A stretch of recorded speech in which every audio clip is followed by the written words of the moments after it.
오는 일요일 일본의 기시다 총리가 1박 2일 일정으로 우리나라를 방문합니다. 한일 간 셔틀 외교 차원의 일본 총리 방문 무려 12년 만입니다. 자, 민수 기자. 지난 3월에 윤석열 대통령이 일본에 갔을 때 오므라이스 집에서 기시다 총리하고 함께 이 술잔 짠 하면서 화제였잖아요. 맞습니다. 자, 그러면 기시다 총리가 한국에 왔어요.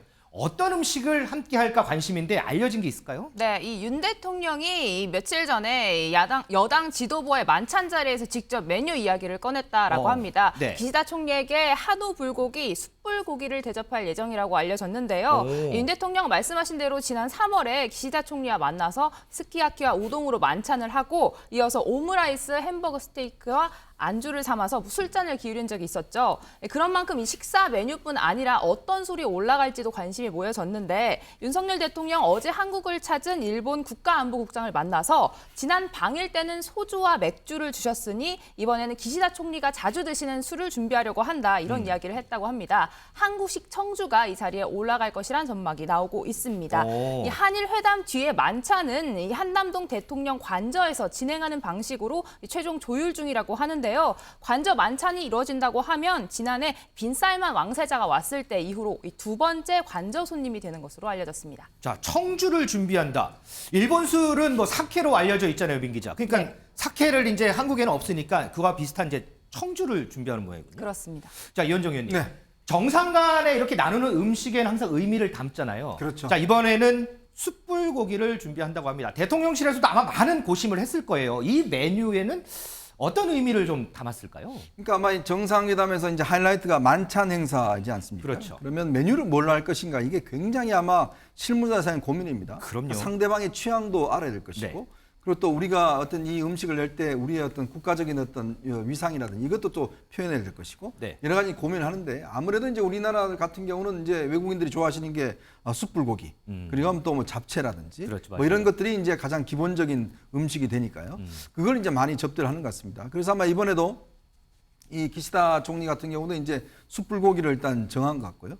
그런 중심을 하는데 예전에 아마 제가 알기로는 노다 전 총리가 네. 우리나라를 이제 그때 마지막 그때 방문했을 때 네. 그때는 노다 전 총리가 추어탕을 먹고 싶다. 추어탕이요? 네, 그래서 아주 특징적이었습니다.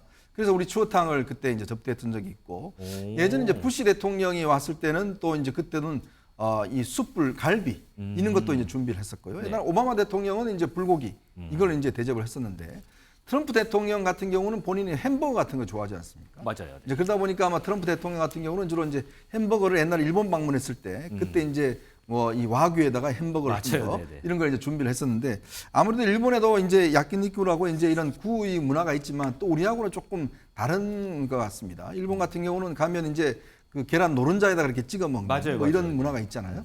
근데 또 우리 숯불 그 불고기에는 또 나름대로 또 이게 맛과 또 취향이 있기 때문에 아마 이제 우리가 그동안 오랜만에 사실 일본 정상을 맞이하는 행사이기 때문에 일본 분들이 가장 좋아하고 또 기시다 총리도 좋아하는 아마 그런 음식으로 정한 게 아닌가 싶습니다.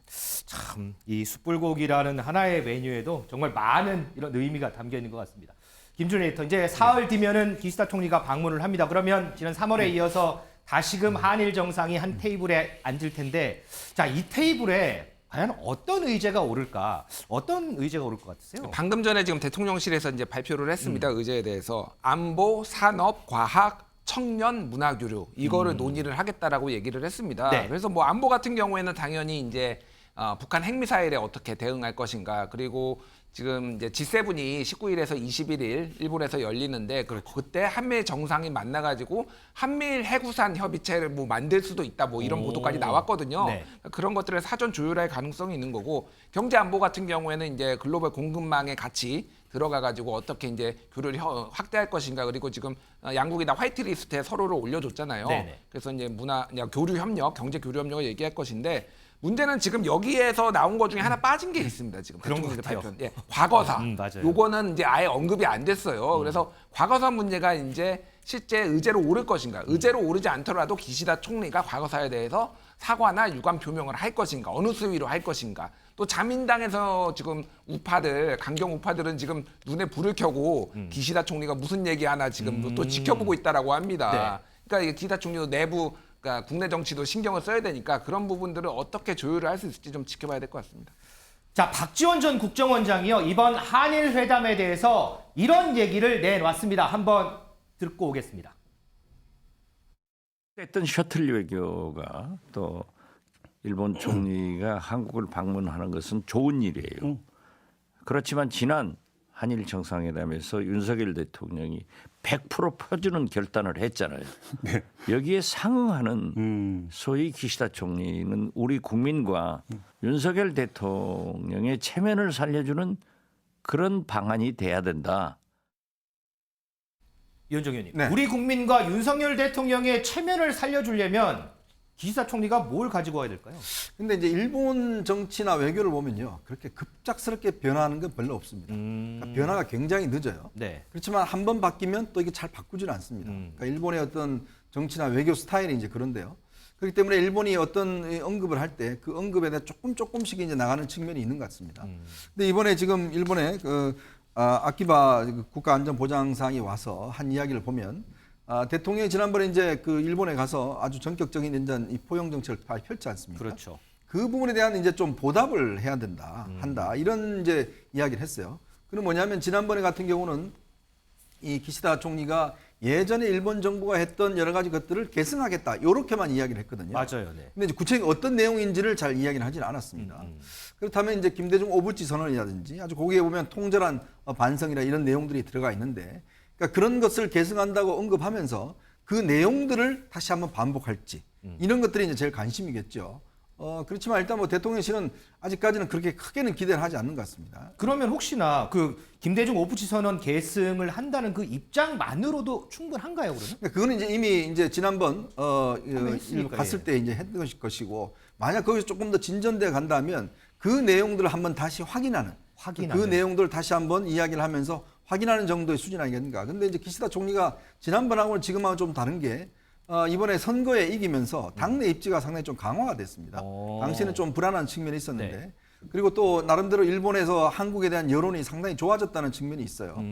최근에 일본 갔다 오신 분들 이야기 들어보면 일본이 꽤 한국에 대해서 좋은 인상을 많이 가지고 있다는 측면이 있거든요. 그렇구나. 아마 그런 것들을 고려한다면 네. 지난번보다는 조금의 개선된 그런 입장들이 나오지 않겠는가 그런 기대를 해봅니다. 한번 기대 한번 해보겠습니다. 양재희 변호사, 자, 우리의 관심사는 지금 우리가 얘기했듯이 이제 과거사 문제예요. 그렇다면 일본이 가장 관심을 갖는 건 뭘까요? 아무래도 후쿠시마 오염수 방류 관련된 사안일 것으로 보이는데요. 어제 외교 소식통에 따르면은 이번 정상회담에서 오염수 문제를 논의할 수 있다라는 이야기가 나왔습니다. 현재 국제원자력기구 IAEA가 오염수 방류 과정에 대해서 검증을 하고 있는 단계인데 그렇기 때문에 IAEA의 권위를 실추시키는 그런 논의는 오르지 않을 것이다라고 이야기를 하기도 했습니다. 그리고 오늘 대통령실 고위 관계자의 이야기도 나왔는데요. 국민의 안전을 위해서라도 더 검토해보자고 요구할 사안은 된다라고 이야기를 했습니다. 이번 한일 정상회담에서 아무래도 이 오염수 방출 문제가 논의될 수 있을 가능성을 시사한 것으로 보이고요. 하지만 이제 우리나라에서 사실 극도로 예민한 문제이고 그렇다 보니까 우리나라에서는 한일 양자 간의 조사도 검토를 하고 있었거든요. 그런데 이거는 현실적으로는 쉽지는 않을 것 같습니다. 말씀드린 것처럼 지금 방류 과정을 아직 검증 중인 단계에 있고 만약에 우리가 자체적으로 조사를 하겠다라고 나서면 또 IAEA의 권위를 실추시킬 수도 있다라는 가능성도 제기되기 때문에 그것은 또 쉽지 않을 것으로 보입니다.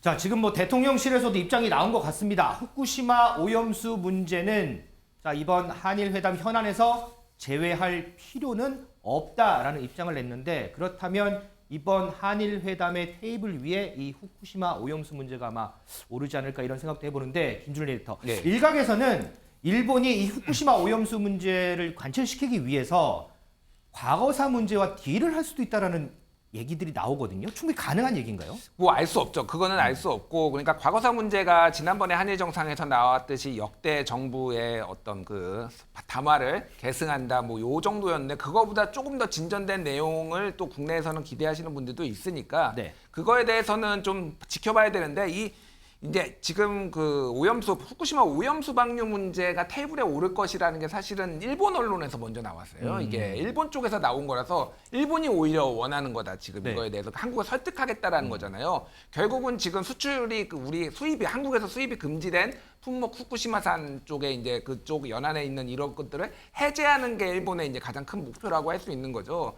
그래서 이 부분에 있어서는 지금 여러 가지 IAEA의 조사가 있는데 한국이 이제 양자 조사를 좀 제한할 가능성 뭐 이런 것들이 좀 뭐 국내 여론을 봐서 좀 있을 가능성이 있습니다. 제가 뭐 과거 사례를 하나만 말씀드리면은 예전에 체르노빌이 이제 원자력 발전소가 터졌잖아요. 네. 폭파했잖아요. 네. 그때 조사를 했던 기관이 WHO, IAEA, UN 그리고 민간인들이 조사한 토치 보고서라는 게 나옵니다. 근데 이제 과학은 과학인데 이거를 해석함에 있어서는 다 다른 거예요. 무슨 얘기냐면은 IAEA는 가장 보수적으로 직접적으로 죽은 사람 말고 거기에 있을 갑상선암이 급증을 했는데 네. 그거에 대해서는 직접적 인과관계를 찾을 수가 없다라고 IAEA는 그렇게 나왔고요. 왜냐하면은 핵과 관련된 나라들과 단체니까요. 유엔이나 토치 보고서는 굉장히 이게 관련이 있다라고 나왔거든요. 그러니까 우리가 양자 조사를 해봐야 된다라고 하는 이유가 거기에 있습니다. 그러니까 아하. 굉장히 IAEA가 보수적으로 이제 이거를 볼 가능성이 있기 때문에 근데 그걸 관철시킬 수 있을지 뭐 그거는 좀 지켜봐야 될 것 같습니다. 자, 그럼 그렇고요. 이지숙 기자. 한일을 앞두고 민주당 전용기 의원이 독도를 방문했어요. 그러면서 맞습니다. 얘기 들어보니까 윤 대통령한테 뭐 당부한 말이 있더라고요. 네, 지난 화요일 직접 찾은 이 독도 이 전 의원 오늘 아침 인터뷰를 통해서 왜 이 시점에 독도를 찾았는지 또 대통령에게 어떤 이야기를 하고 싶은지 진짜 이야기를 전했는데요. 영상으로 보고 오시죠.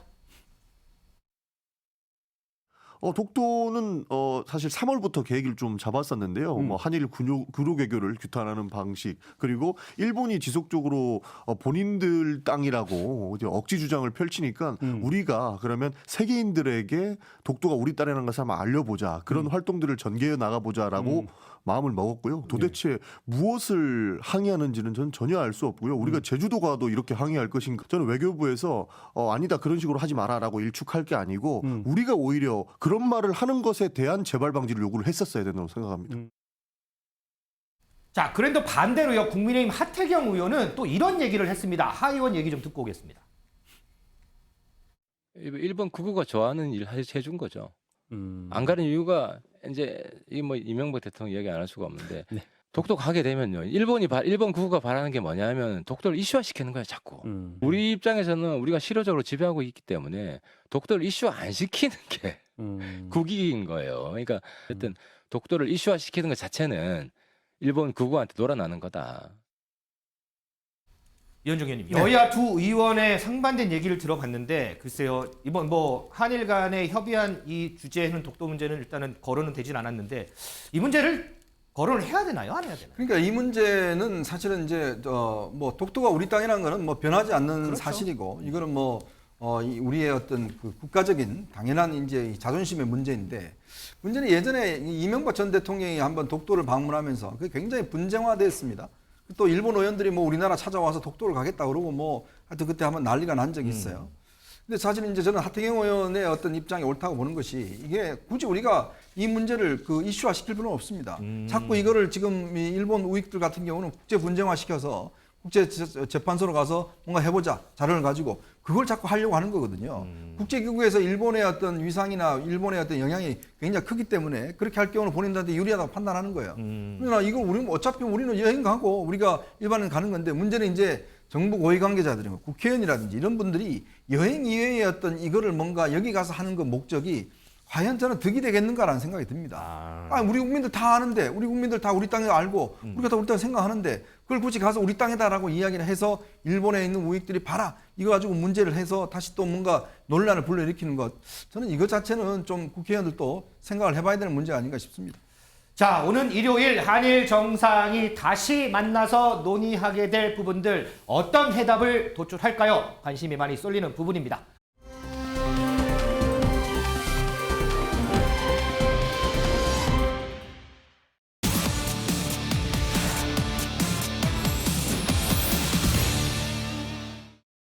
네, 뉴플리 오늘 제목은요. 전 정부에선 상상할 수 없는 일입니다.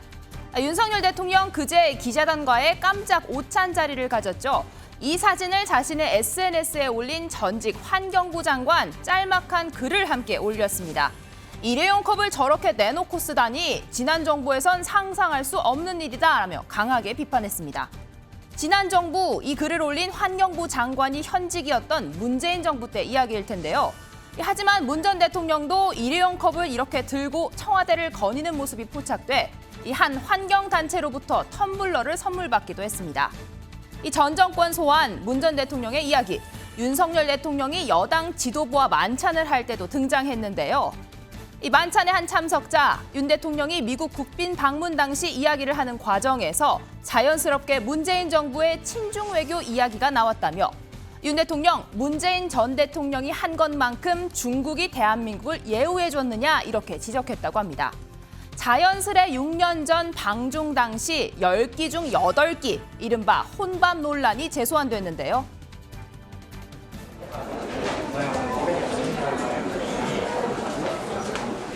네, 샤오롱바오하고 새우하고 돼지고기로 이렇게 만든 중국식 만둣국 이렇게 4가지를 주문해 드리겠습니다. 네, 식사하시고요. 예, 고맙습니다.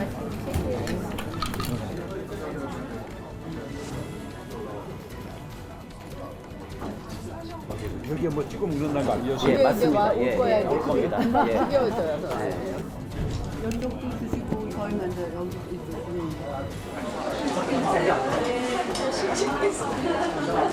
감사합니다.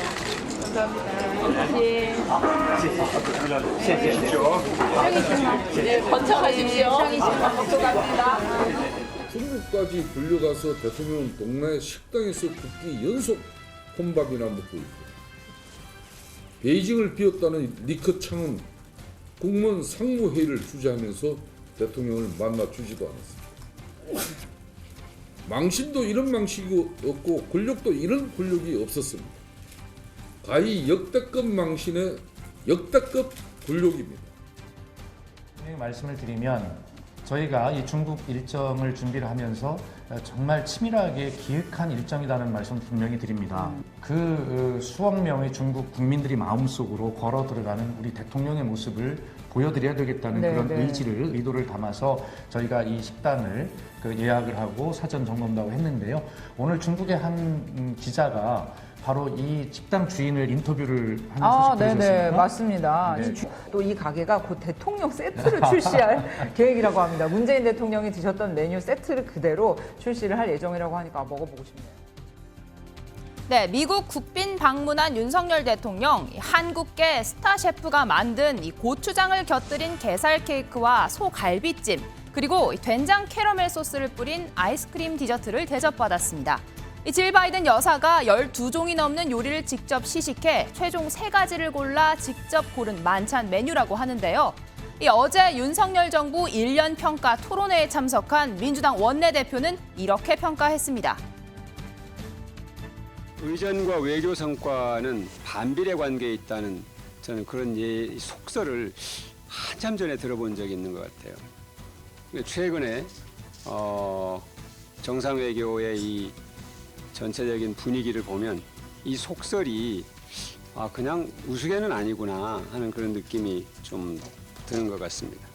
문재인 정부가 지난 5년 동안 국민들과 함께 소중하게 일궈온 성과가 지난 1년 동안 정말로 몰라보게 많이 훼손되면서 국민들의 자긍심에 큰 타격을 주지 않았나 하는 그런 생각이 들어서 걱정입니다.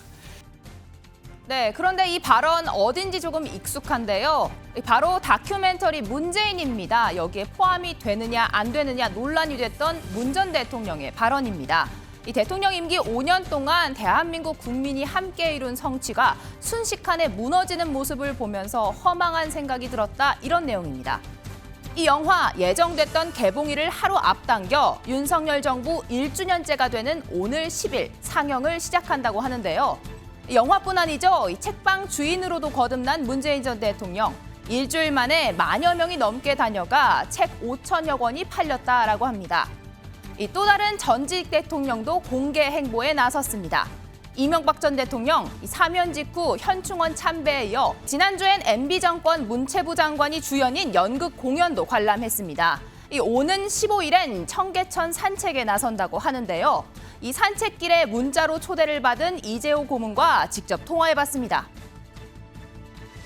대략 20여 명 정도인데 더 될지 덜 될지는 아직 모르겠어요. 이명박 대통령과 함께 청계천 산책하는데 저 시간이 있으신 분은 참가할 사람 연락해달라고 그렇게 하는 것입니다. 전 청와대 전에 비서실장이나 수석들하고 또 우리 때 장차관 했던 사람들이나 또 우리 때 국회의원 했던 사람들, 또 현직 국회의원들 쪽에 우리 관련 있는 사람들에게 연락하니까. 네, 이런 가운데 이명박 정부 때 4대강 사업으로 일부 수질 지표가 개선됐다는 연구 결과가 나왔습니다. 이런 결과 그동안 정부의 입장과는 조금 차이가 있는데요. 그야 우리야 뭐 늘 주장하는 거니까 당연한 거지. 4대강 한 사람들이야 뭐 그 당연한 거죠. 소질이 좋아졌다는 건 뭐 당연한 거고 10년 동안에 송수 가뭄 없었다는 것도 당연한 거고 이 4대강이 지금 국가 자산이 됐잖아요. 이번 정권에서 또 재평가되는 정부가 그걸 자꾸 이제 보수를 해야죠. AS를 해야죠 그걸. 네, 이현정 의원님, 이 전직 정권 이야기가 계속 나오고 현 정권에서 정정부 이야기가 계속 나오는 것 좀 어떻게 보셨습니까? 그러니까 뭐 전직 대통령들이 뭐 자신의 어떤 그 활동하는 거 그건 뭐 굉장히 저는 좋다고 봅니다. 근데 문제는 그것이 어떤 정치적인 메시지나 또 정책 영향력을 미친다고 그럴 때는 상당히 좀 문제가 되겠죠. 왜냐하면 이제 내년에 총선이 다가오기 때문에 아마 그런 것들을 겨냥해서 지금 문재인 전 대통령도 지금 평산 책방 뭐 다시 열고 하는 그 등등이 네. 이게 뭔가 내년 총선에 영향을 미치려고 하는 게 아닌가라는 그런 여러 가지 이제 의심을 받고 있는 거 아니겠습니까? 그렇기 때문에 저는 전직 대통령의 어떤 활동이 현재 어떤 정치의 또 세력에 영향을 미치는 건 좀 문제가 있다라는 생각이 들고 그리고 또 좀 전에 이제 중국 이야기를 이제 하셨는데 그 이야기는 윤석열 대통령이 이번에 워싱턴 선언에 대해서 중국 측에서 굉장히 불쾌감을 많이 표명했지 않습니까? 네. 그러니까 그 문제에 대해서 그렇다면 중국 당신들이 지금 유엔 안보리 멤버인데 그럼 북한 핵에 대해서 지금 중국이 계속 북핵 그 제재에 대해서 지금 비토권을 행사하고 있거든요. 뭐 그렇게 했으면 우리가 이렇게 했겠느냐라는 부분을 이제 메인으로 지적을 하면서 과연 그러면 기존에 우리가 중국에 국빈 방문도 가고 했는데 그 성과가 뭐가 남아 있느냐? 왜냐 당시에 중요한 게 시진핑 주석이 답방을 하기로 했는데 아직까지 답방하지 않고 있습니다.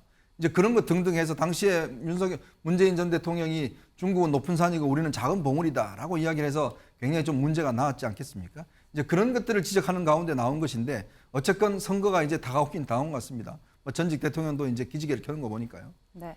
자, 옛날 이야기를 많이 하게 되는데요. 김준우 에디터, 4대강 이야기까지 나왔습니다. 문재인 정부 때 했던 것과 같은 지역을 조사했다고 하는데 이번에 좀 수질 결과가 달라졌어요? 예, 서울대하고 국립환경과학원의 공동연구로 이제 나타났는데 수질이 뭐 4대강 사업으로 인해서 수질이 좋아졌다. 정확하게는 그 연구에서는 그 지역을 했더니 수질이 10년 전보다 나아졌다라고 했는데 이제 이거를 뭐 단독 보도한 곳이 조선일보인데 4대강 보 때문에 수질이 좋아졌다 이렇게 기사를 썼더라고요. 제가 만약에 데스크였으면 이 기사는 바로 반려했습니다. 무슨 얘기냐면은 기사를 잘못 썼어요. 인과관계의 오류인데요. 자, 우리가 4대강이라고 하면은 4대강 보설치도 있지만은 수질 개선 그리고 주변의 강변 환경 정비, 예를 들면 준설, 강바닥 파는 거 뭐 이런 거에 다 포함을 하거든요.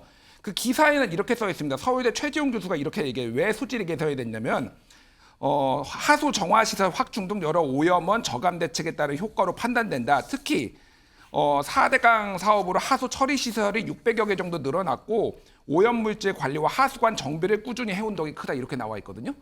이게 4대강 보 때문에 이게 좋아졌단 말이 한마디도 없어요. 그러니까 한마디로 얘기하면은 수질 관리를 위해서 하도 여기가 지금 오염이 되니까 이거를 지금 굉장히 많이 관리를 해서 이렇게 좋아졌다라는 겁니다. 이것도 크게 보면은 4대강 정비 사업이죠. 네. 근데 좁게 얘기해서 보 때문에 이게 좋아진 게 아닌데 이게 보 때문에 이제 좋아졌다라고 이런 식으로 기사를 쓴 게 저는 인과관계 오류라고 보고 가장 결정적으로 여기에 녹조가 생깁니다. 여름에 한여름에.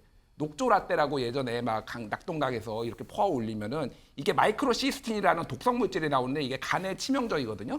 이거를 이제 환경부에서 문제가 없다라고 하고 시민단체에 문제가 있다라고 하는 것. 또 하나는 이걸로 벼농사를 지어요. 그래서 최근에 올해 3월달에 지금 그쪽에 환경단체하고 대한 하천학회에서 발표했는데 거기에서 나온 벼에서 마이크로시스틴이 검출됐다. 이거 학교 급식 들어가는데 어떻게 할 거냐 이런 것까지 얘기가 나오고 있으니까 네. 종합적으로 봐야지 이거를 문제가 없다라고 단정 지으면 안 된다는 겁니다. 네, 연구 결과 정확성을 위해 좀 더 따져봐야 된다 말씀까지 들었습니다. 네, 제가 준비한 코너는 여기까지고요. 다음 앵커의 픽으로 넘어가겠습니다.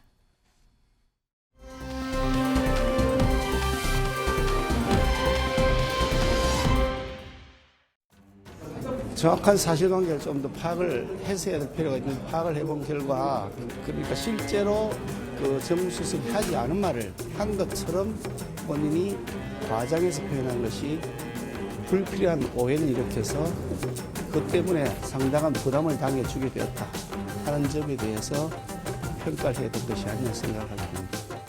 지금 사안이 워낙 중요하고 또 당 대표께서 요청을 했기 때문에 긴급하게 회의를 개최했습니다. 자, 최고위원 문제로 이래저래 고민이 많은 국민의힘. 급기야 오늘은요, 당 대표와 최고위원 등 지도부들이 모여서 하는 아침회의, 최고위원 회의도 취소를 했습니다. 이 문제부터 좀 알아보겠습니다. 김준일 에디터. 네. 자, 이 최고위원 회의 소집 권한은 당대표한테 있는 걸로 아는데 오늘 회의를 김기현 대표가 직권으로 취소한 걸로 알려졌어요. 예. 근데 조금 전에 이제 기자들하고 일정 중에 이제 문답하는 걸 봤더니 오늘 아침부터 일정이 많아서 취소를 했다고 하더라고요. 그런데 예. 정말 최고위원회 취소한 게 이 이유뿐이었을까요? 그러니까 일정이 많아서 취소했다라는 게 뒤늦게 공식적으로 나왔지만 그 전에 이제 많은 국민의힘 고위 관계자 발로 나온 거는 일정 있지만은 취소할 정도는 아니었다. 그리고 쉽게 얘기하면 문제되는 최고위원들이 지금 참석해서 발언을 하는 게 맞느냐 이런 그것 때문에 취소했다라고 이미 많이 보도가 나오고 뭐 대부분의 그렇게 이해를 하는 거죠. 그래서 네. 지금 쉽게 얘기하면은 태영호에게 마이크를 쥐어주지 않겠다. 뭐 이렇게 봐야 될 것 같아요. 왜냐하면 지난번에도 한번 나는 표구걸 하지 않았다. 이런 식으로 얘기를 해가지고 정광훈 목사 관련 논란 관련해서 김기현 대표를 약간 저격하는 모습이 나왔었잖아요. 무슨 말을 할지 모른다라고 하니까 아예 취소해버리는 좀 강수를 써버린 것 같습니다. 이현정 의원님, 이게 아침 최고위원회를 보면 당대표 중심으로 해서 최고위원들 양옆으로 해서 쭉 앉아있잖아요. 그러면 이제 기자들 쫙 와서 카메라로 찍고 여기서 중요한 발언도 하고 이 최고위원회를 상당히 중요하게 생각하는데 이거를 취소했다는 건 정말 당 내에서 이 최고위원들 문제를 정말 심각하게 보고 있다 이런 발로 아닌가요? 그렇죠. 이게 저는 옛날부터 주장을 한 게 최고위원들 발언이라든지 이거 하지 마라. 왜냐하면 이 자리가 회의잖아요. 회의. 회의라는 그렇죠. 거는 서로 회의해서 결론을 이야기를 해야 되는데 이 지금 정당의 시스템들을 보면 결론을 이야기한 게 아니라 거의 앞부분에 자기 이야기를 그냥 하는 겁니다. 맞아요. 그거 위해서 최고위원들 나와요. 그러니까 그게 보면 중구난방식으로 뭐 자기 주장하고 싶은 거 하루에 다 해버리거든요. 그럼 기자들은 그걸 가지고 또 기사를 쓰는 형식인데 그렇다면 회의를 왜 할까? 이미 뭐 다 결론 내놓고 이야기를 하는데 그래서 예전에 한번 그런 적이 있었습니다. 그 아예 그냥 그 모두 발언을 못하게 했던 적도 있었어요. 그래요? 그래서 이제 그 결론만 어떤 나중에 간추려서 이야기하듯이 워낙 문제가 되니까. 근데 지금 이 국민의힘 문제는 특히 이제 김재원 최고위원이나 태영호 최고위원 같은 경우는 이게 이제 본인들의 어떤 발언 자체가 이 계속적으로 문제가 야기되다 보니까 아마 김기현 대표로서는 좀 극약 처방을 한 것 같습니다. 그리고 지금 다음 주 월요일 날 지금 뭐 일단 윤리위가 열리지 않습니까? 그렇죠. 그러니까 거기에 결과에 따라서 이 아마 최고위원회 앞으로 아마 제가 볼 때는 참석을 안 시킬 가능성이 꽤 높을 것 같아요. 앞으로도 계속이요? 네, 그렇죠. 왜냐하면 또 최영호 최고는 본인이 뭐 전혀 문제가 없다라고 지금 이야기를 하고 있는데 그렇죠, 맞아요. 지금 드러나는 사실들을 보면 일단 거짓말을 한 거잖아요. 예를 들어서 지금 이진복 수석이 이야기를 안 했다고 이야기를 하는데 본인은 그 보좌진들한테 공천 약속 받았다라고 거짓말을 한 거 아닙니까? 과장돼서 하는 이야기가 아니라 사실관계가 다른 이게 굉장히 중요한 이야기거든요. 그러니까 그렇게 했다라면 본인이 책임을 져야죠. 최고위원은 뭡니까? 이게 정치 지도자들이잖아요. 그렇죠. 그렇다면 자기 문제 발언에 대해서는 책임을 지는 모습을 보여줘야 되는데 뭐 일부 과장됐다. 별거 아닌 듯이 이야기를 하는데 그거 굉장히 중요한 문제입니다. 그렇기 때문에 저는 태영호 최고위원이 이 최고위원의 무게감을 많이 느껴야 된다. 그리고 본인이 이 부분에 대해서는 왜냐하면 그 녹취록이 누구한테 나갔겠습니까? 자기 보좌진들한테 밖에 모르는 이야기잖아요. 그렇죠. 그럼 내부에서 나갔을 거 아닙니까? 그럼 책임을 져야죠. 그런 정책 책임도 안 지고 최고위원 한다는 건 말이 안 된다고 생각이 듭니다. 자, 양진 변호사, 우리가 앞서 도입에 황정근 윤리위원장 얘기도 들어봤지만 어제 오후에 긴급하게 윤리위가 소집이 됐어요. 어떤 얘기들 안에서 했을까요? 말씀해 주신 것처럼 어제 오후에 긴급 회의를 열고 녹취록 관련 건을 포함해서 이 태영호 최고위원에 대한 징계 절차를 개시하기로 결정을 했습니다. 아하. 이렇게 이제 긴급 회의를 열고 이런 결정을 한 데에는 결국에는 김기현 대표가 사실 윤리위에 병합 심사를 요청했기 때문으로 지금 풀이가 되고 있는데요.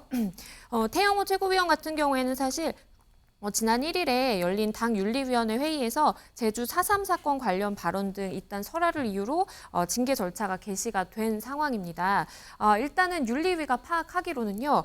태영호 최고위원의 녹취록 관련 건이 윤리위 규정 제20조와 그리고 윤리규칙 4조를 위반했다라고 지금 판단을 하고 있는 상황이고요. 8일 오후 4시에 회의를 열고 말씀드린 것처럼 기존 징계 개시안과 병합해서 새로운 녹취록 사건과 함께 소명의 기회를 주고 아마 심리를 할 것으로 보입니다.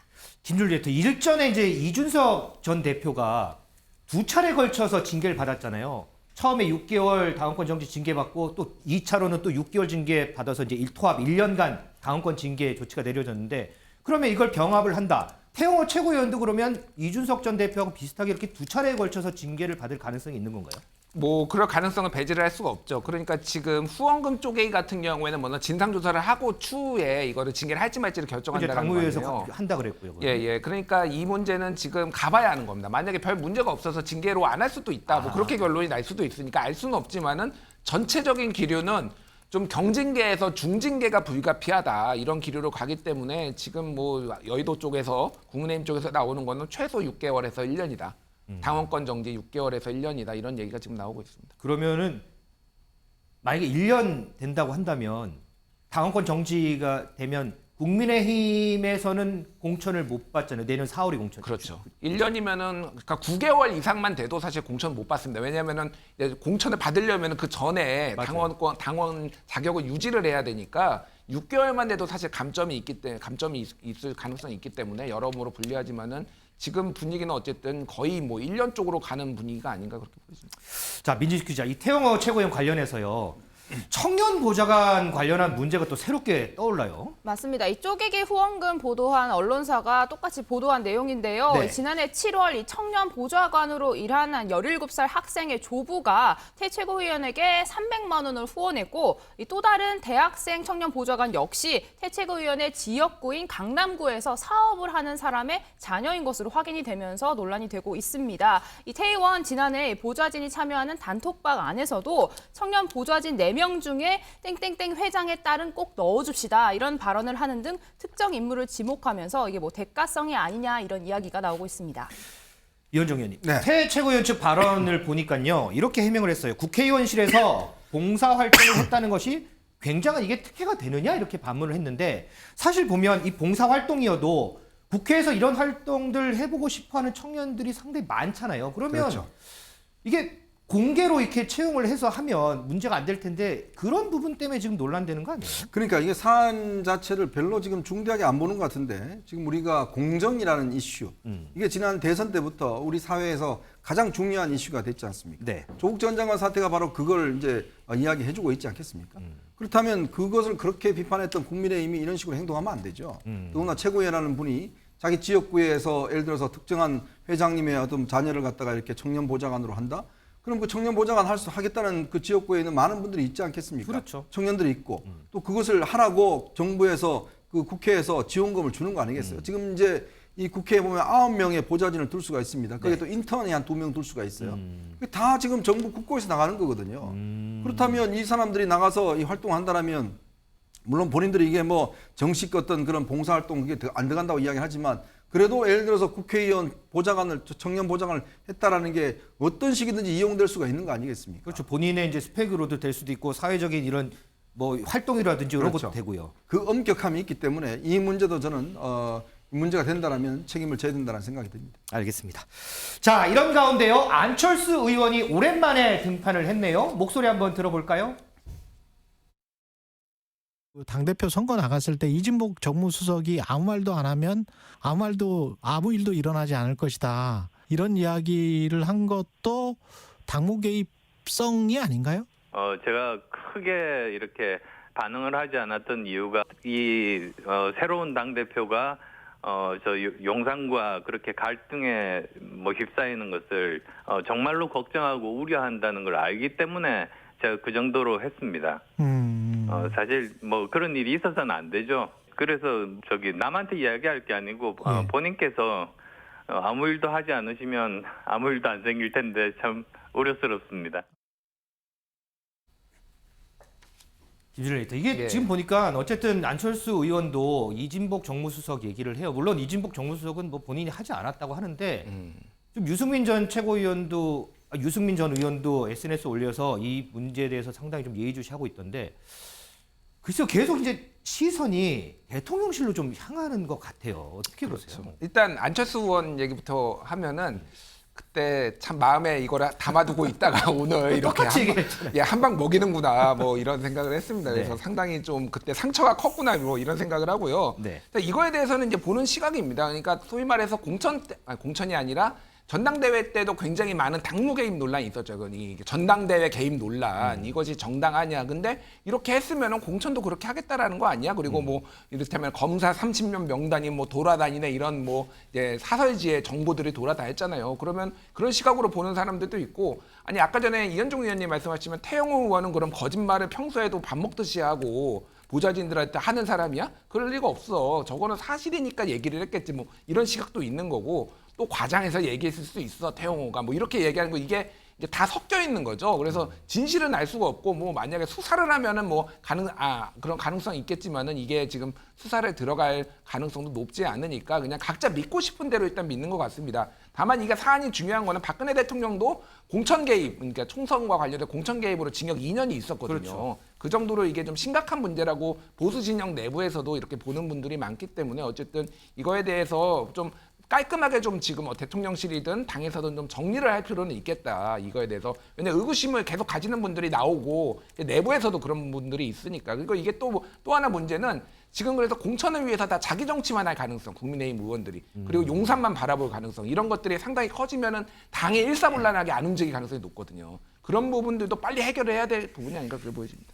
이현종 의원님은 이 부분을 어떻게 보세요? 어쨌든 얘기를 들어보면 그런 지금 김준일 에디터 얘기했듯이 의구심 이런 걸 많이 하거든요. 그렇다면 국민의힘 내부에 지금 이 태영호 최고위원이 뭐 물론 아까 거짓말이라는 표현까지 쓰셨지만 이런 인식들이 자 공천은 당 내에서 하는 게 아니고 공천은 대통령실이다. 이런 인식들이 저변에 쫙 깔린 거 아닌가 이런 의문을 좀 들 수 있잖아요. 그렇죠. 이제 그런 인식이 이제 있다 보니까 이 발언에 대해서 이제 진위 여부가 이제 다툼이 있는데, 근데 이제 국민의힘이나 대통령실 조금의 사정을 이제 아는 사람들 관점에서 보면 지금 태영호 의원은요 다음에 강남에서 공천되기 저는 어렵다고 봅니다. 왜냐하면 이 강남 공천이 이미 지난번도 굉장히 특혜 공천이었거든요. 사실은 뭐 거의 전략 공천한 거 아니겠습니까? 네. 근데 저 강남에 2번 전략 공천하지 않습니다. 그러니까 그렇다면 이제 본인도 그걸 느끼고 있어요 지금. 이 공천이 어렵다는 거. 그래서 저는 굉장히 이번에 최고위원도 무리해서 나온 이유가 뭐냐면 결국 자기 공천을 확인받기 위해서 나온 거거든요. 자 그리고 지금 이야기했던 이준복 수석도 지금 부산에 출마를 준비하고 있습니다. 뭐 그런 얘기 있더라고요. 네. 근데 어떻게 지금 두 사람 다 공천이 될지 안 될지 모르는데 그걸 어떻게 확인을 하겠습니까? 그러니까 그거는 이준복 수석이 태영호 의원한테 저 이야기 했다는 것은 제가 볼 때 가능성이 없는 게 지금 저 이야기가 흘러나오면 저 이야기 안 퍼지겠습니까? 아 누구 약속받았다라고 이야기하면 다 국민의힘 내에서는 그게 지금 다 그걸 귀를 쫑긋하고 이야기하는 게 대통령실에서 누군가가 당신은 다음 공천 확정이야 라고 이야기하는 걸 전부 다 그걸 듣고 싶어 하거든요. 그러겠죠. 근데 그 이야기 한마디라도 나온다면 이거는 뭐 어마어마한 파문을 일으킬 겁니다. 그럼요. 네. 자 그런 상황에서 제가 느끼기에는 좀 이 부분을 당신이 외교안보 전문가니까 한일회담에 대해 좀 적극적으로 해달라는 이야기 정도는 했을 거예요. 근데 그게 어떻게 되면 공천이 확정된다? 제가 상식적으로 봐서는 아마 그건 확인하기 어려울 것이고 아마 태영호 의원 본인도 하기는 어려울 겁니다. 근데 이제 그 보좌진들이 좀 흔들리는 걸 알고 있어요. 제가 알기로는. 그리고 또 태영호 의원이 거기 뭐 여러 가지 보좌진들 간의 갈등이 좀 있습니다. 네. 그래서 아마 본인은 내가 다음에 공천 받을 거니까 좀 잘해보자 라는 뜻에서 했다는 것들이 저는 뭐 굉장히 유력하지 않을까 그런 생각이 듭니다. 자, 이 관련 언급을 했다고 언급된 사람도요. 그리고 이 얘기를 한 사람도 모두 부인하는데도 이 부분과 관련된 논란이 계속되는 걸 보면 자, 이 공천이라는 거 정말 중요하고 민감한 그런 주제가 아닌가 뭐 이런 생각도 좀 해봅니다.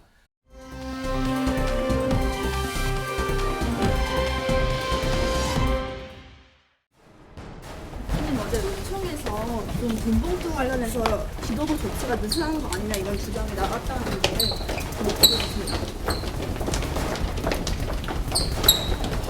최신의 총은 좀 어떤 방향으로 내실 예정이세요? 대표님, 박지원 전 원장이 대통령이 여야 원내대표 회동 관련해서 대표님께서 직접 좀 갈래를 타주셔야 된다고 말씀하셨는데 여기에 대해서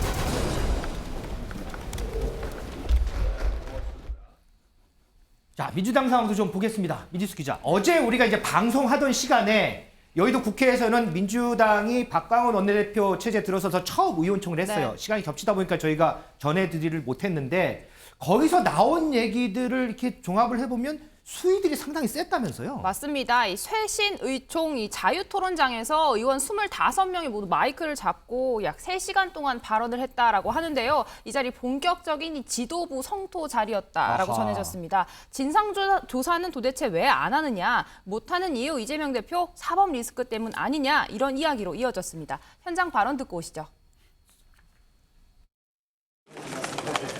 이재명 대표 사법 리스크라는 비교한 의견. 직접적으로 비교한 의견이라기보다는요. 이번 돈봉투 의혹 사건을 포함해서 사실 지금 우리 당 관계자들에 대한 다양한 사건들이 있는 게 사실입니다. 그래서 그러한 사건들이 원칙과 기준을 가지고 판단되어야 되고 처리되어야 되고 또 시스템에 의해서 대응되어야 된다라고 하는 것에 대한 지적과 주장과 언급은 있었다는 점을 말씀드립니다.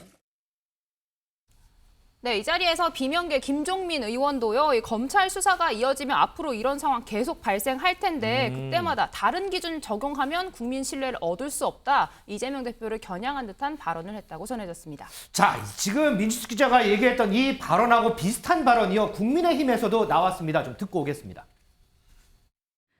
언론 보도에 따르면 이재명 대표가 전날 윤관석 의원을 만나 저녁 식사를 하는 자리에서 윤 의원에게 탈당해야 한다고 설득했다는 것입니다. 이재명 대표에게 염치라는 건 없나 봅니다. 윤관석, 이성만 의원에게 했듯이 이재명 대표에게도 동일한 잣대를 대십시오.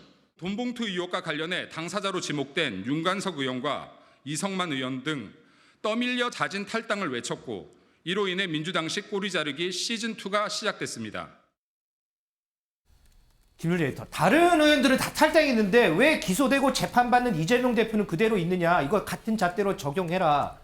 어떻게 보세요? 일단 이재명 대표 측의 입장은 뭐냐면은 이게 본인이 지금 재판받고 있는 거는 1원 한 푼 받은 것도 없고 돈과 관련된 것이 아니다라는 거예요. 직접적으로. 예를 들면은 뭐 배임과 관련된 건데 이거는 법정에서 이를테면 성남FC 이게 후원금이냐 이게 뭐 대가성으로 이렇게 성남FC에 받은 게 뇌물이냐 뭐 이런 거를 이제 다투는 거고 예를 들면 뭐 대장동 특혜 같은 경우에도 428억 약정설이 있었지만 검찰이 그거에 기소조차 못했잖아요. 그러니까 뭐 이런 식의 이제 논리인 거죠. 사안이 다르다. 사안이 다르다. 그러니까 돈에 대해서 개인적으로 이제 착복한 게 없다. 이거는 하지만 이제 그런 문제가 있다라는 건데 일반 국민들의 눈높이에서 보면 어차피 뭐 좀 거치게 얘기하면 그놈이 그놈이다 이렇게 보시는 분들이 좀 많을 것 거기서 같아요. 거기다. 예. 그러니까 거기서 거기다. 그래서 이거는 조금 내로남불이라는 거를 좀 피하기가 힘든데 그럼에도 불구하고 조금 지금 이재명 대표는 좀 정면 돌파하겠다. 본인의 사법 리스크 재판으로 입증하겠다 이런 입장인 것 같습니다. 자, 이런 상황에서요. 민주당 안민석 의원이요. 돈봉투 사태 이후에 민주당이 나아갈 방향에 대해서 얘기를 했습니다. 어떤 방향인지 얘기 좀 듣고 오겠습니다. 이 문제는 기획수사 이쪽의 방점이 찍을 게 아니라 저희 민주당의 도덕성의 실추 따라서 도덕성 회복 이쪽으로 답을 찾아야 된다. 또 지금 제 주위의 지역 보면은 음주운전 전과자나 사기 전과자 심지어 불륜을 저지르고도 남의 가정을 파괴한 그런 분들도 뭐 선거에 앞으로 출마하겠다고 주민들에게 행세를 하고 있거든요. 자, 이런 사람들은 당 근처에 얼씬도 못하게 해야 되는 것이죠. 양진희 변호사, 지금 안민석 의원 얘기는 어쨌든 민주당이 돈봉 사태 이후에 도덕성을 좀 회복해야 된다 이런 차원에서 한 얘기인데 근데 또 불똥이 또 다른 데로 튀더라고요, 이게. 맞습니다. 방금 이제 안민석 의원이 어제 한 발언 들으셨잖아요. 여기서 음주운전 전과자나 사기 전과자, 뭐 불륜으로 남의 가정을 파괴한 사람은 선거에 출마해서는 안 된다라는 발언이 있었는데 이 발언에 대해서 장희찬 최고위원이 어제 SNS에 본인의 이제 글을 올렸습니다. 안 의원의 발언에 100% 찬성한다라면서 음주운전, 사기, 불륜 모두 이재명 대표를 콕 집은 용기를 높이 평가한다라고 이야기를 했습니다. 이렇게 대놓고 이재명 대표를 물러나라고 주장하실 줄은 몰랐다라고 이야기도 덧붙였는데요. 여기에 대해서 이 안민석 의원은 나는 원론적인 이야기를 한 것이었고 이게 당대표를 겨냥한 것이라는 반응은 오버하는 것이다라고 이야기를 했습니다.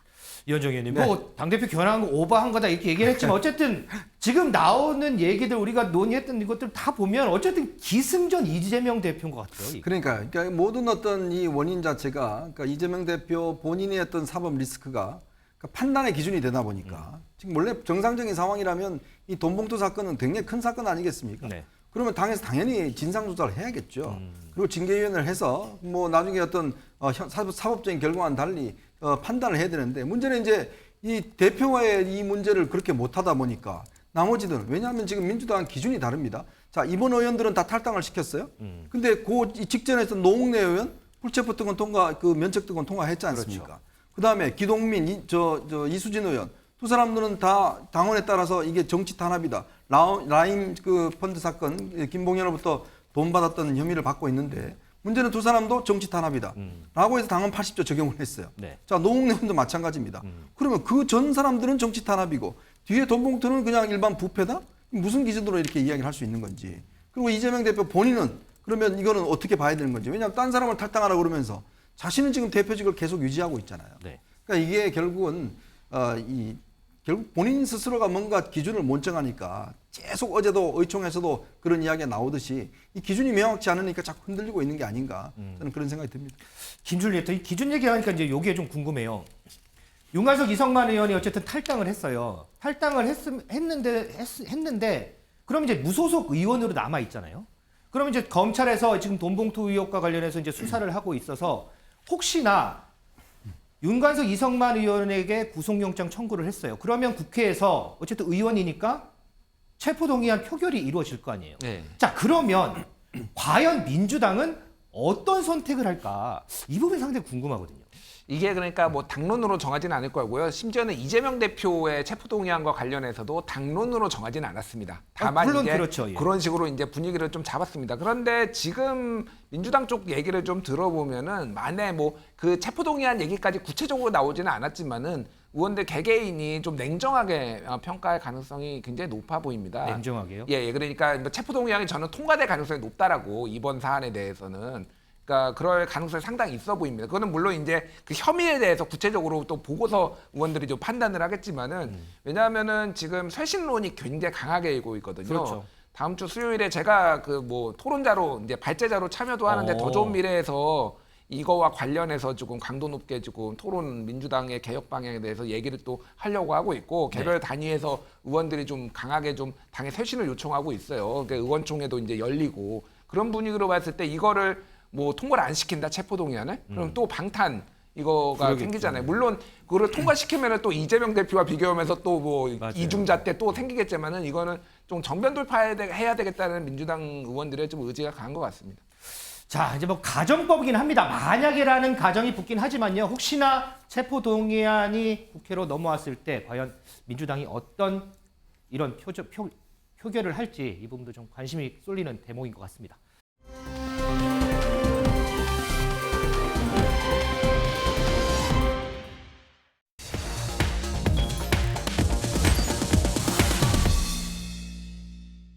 자, 내일은요, 어린이들이 생일 다음으로 가장 기다린다는 바로 어린이날입니다. 자, 아이들 데리고 어디를 가야 하나, 어떤 선물을 사줘야 하나 고민 참 많으시죠? 저도 아직까지 좀 고민을 하고 있는데요. 우리 어린이들이 어린이날에 가장 하고 싶어 하는 일은 과연 뭘까요? 자, 충남교육청이 설문조사를 해봤더니요, 가족과 함께 나들이 가기가 1위를 차지했습니다. 자, 그리고 가장 행복하다고 느끼는 순간도 바로 가족과 함께 있을 때였습니다.